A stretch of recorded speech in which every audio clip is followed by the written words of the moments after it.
Well, Palestinians have taken huge risks, hoping to receive just a small amount of food.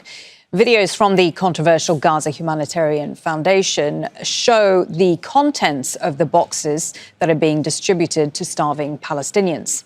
They include canned goods like beans and vegetables, bottled items like vine leaves and flour, pasta, oil, biscuits and tea.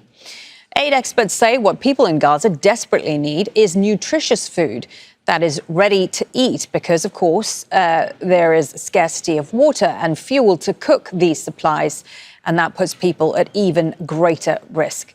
Experts also say when aid is delivered by recognised organisations, the people who receive it are registered, advised and monitored for malnutrition to make sure the vital food support reaches those that are most vulnerable. But that, of course, is not happening in Gaza. Let's speak now to Dr. Mads Gilbert. He's an emergency medicine doctor who has provided healthcare in Gaza for over 30 years. He joins us from Tromsø in Norway. Thank you so much for your time. The GHF was brought in by the Israelis and the Americans despite the fact there was already a well-established, experienced system of UN aid provision in place in Gaza. In your view, as more footage emerges like the one from the Associated Press, does it begin to look like this was a definitive plan to militarize aid, to use as a means of causing chaos and murdering Palestinians? Absolutely, 100%. This is part of the Israeli occupation forces and the Israeli government plan to ethnically cleanse and to fulfill their goal of genocide in Gaza. This has nothing to do with alleviating the starvation in Gaza. Two important points. Number one, the food parcels are grossly inadequate to provide the needed calories and the content needed to feed the people of Gaza. But more importantly, number two, the structure of these 4 distribution points are completely in line with the Israeli military objectives to control, to eliminate, and to scare the Palestinian population. The first point, the inadequacy of the content. There is no dairy or eggs in the parcels, neither in physical form or in powdered form. There is no infant formula desperately needed by the newborns and the children. And there are no added vitamins or minerals in the content of food. And the important point, of course, it needs cooking, and there are almost no cooking facilities available in Gaza. They only contain 1,750 kilocalories per parcel versus the basic recommended need by WHO, which is 2,500. So the food content by itself is not sufficient, and it is way below what the UNRWA system provided before it was broken. The second point, however, the structure of the 4 distribution points was just recently on the 1st of June reported in a report by an associate Israeli professor, Yaakov Garb, who reports that in conclusion, the consistent internal architecture all suggests that the design of the 4 distribution points is predominantly responsive to Israeli military strategy and tactics rather than aimed at a broad humanitarian relief intervention, unquote. He has been analyzing satellite footage, and he has been able to document that the architecture of each of the 4 distribution points is intended to control, to create fear, and to enable killing of starving people coming to the 4 distribution points.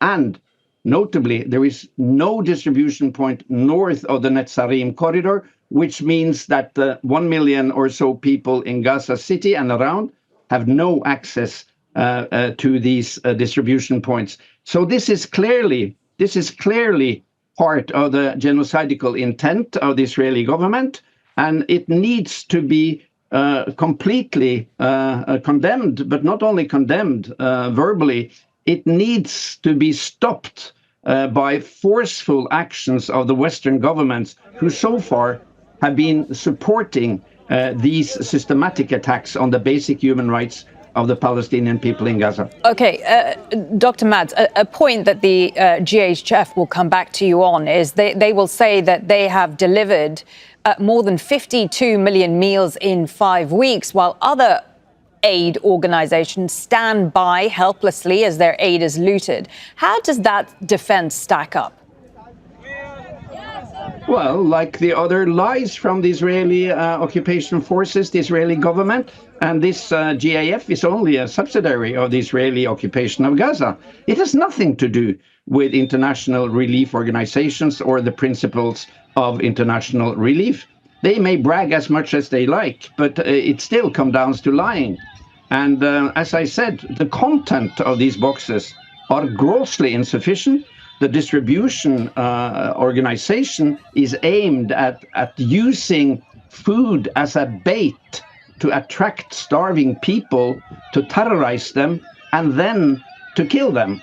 Okay. And the shooting of people in food lineup is a war crime that I don't think we have seen before. And Dr. Mads, I just want to go into more detail on the content of these boxes. You already mentioned they don't contain any infant formula. There are no hygiene products, no protein or limited protein sources and fresh items, fresh food. From a nutritional point of view, what sort of impact is this going to have on people long term? Well, we see it on the video clips. We see that people are fighting desperately to get the boxes. They are aimed at feeding 5.5 people for 3.5 days. What is that for a starving population, a man-made starving population of 2.1 million people? It's nothing. It's a drip in the ocean. And the General Secretary of the UN just recently stated that the UN systems have the equivalent of 9,000 truckloads of food, water, medical supplies, and hygiene products ready to enter Gaza. So this is nothing but a sham operation in order to increase the pressure of on the Palestinian population in order to have them surrender. They will not surrender. They would rather die than to live in this indignity that the combination of starvation, lack of habitat, living in a tent, and having tens to hundreds killed every day. So I think it's time now to understand that what was the moral black stain on the last century, the horrible Nazi Holocaust of the Jewish people, for this century, it is the Zionist horrible genocide going on in the concentration camp of Gaza in full daylight with the coverage of the cameras. I mean, all of this is so systematic, aimed at getting rid of the Palestinian population. It will be the great moral stain on our century. Dr. Mads Gilbert, emergency medicine doctor and professor of healthcare in Gaza for 30 years. Thank you. Make sure to subscribe to our channel to get the latest news from Al Jazeera.